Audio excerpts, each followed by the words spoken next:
It is said that there was once a city surrounded by a great wall, and the law of its people was that no king should rule them for more than 1 year.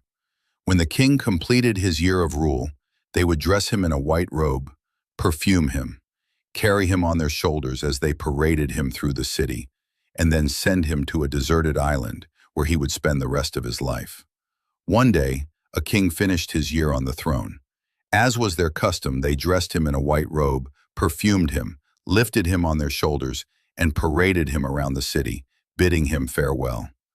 It was one of the most painful and sorrowful moments for the king, as it had been for all those before him. Then they placed him on a ship and sent him off to the distant island where he would live out his days. On the way back, the ship's crew discovered a vessel that had recently sunk and found a young man clinging to a floating piece of wood. They rescued him and brought him to their city.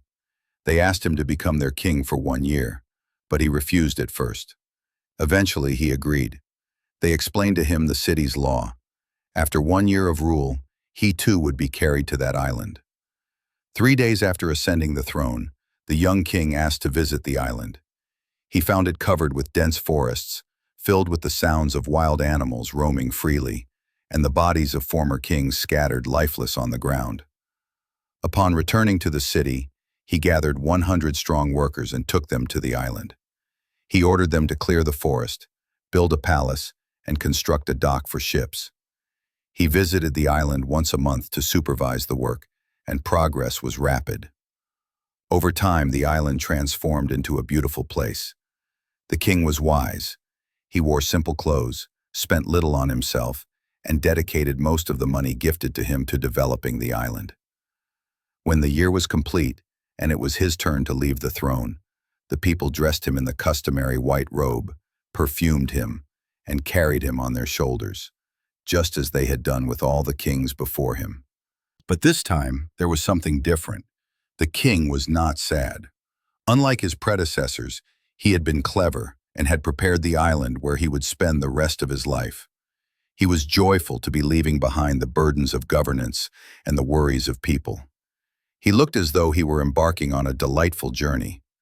The first and last lesson: life is that city, and each one of us is a temporary king who rules his own life as he pleases. One day, he too will wear the white robe that all who departed before him wore, be perfumed, carried on shoulders, and sent to that island. Whoever spends his time building the city and neglecting the island will one day depart to a wasteland, and he will be sad on the day of his departure, for he will be leaving temporary comfort for eternal misery. But whoever is wise and uses his time as king to transform the deserted island into a paradise will be happy when he departs.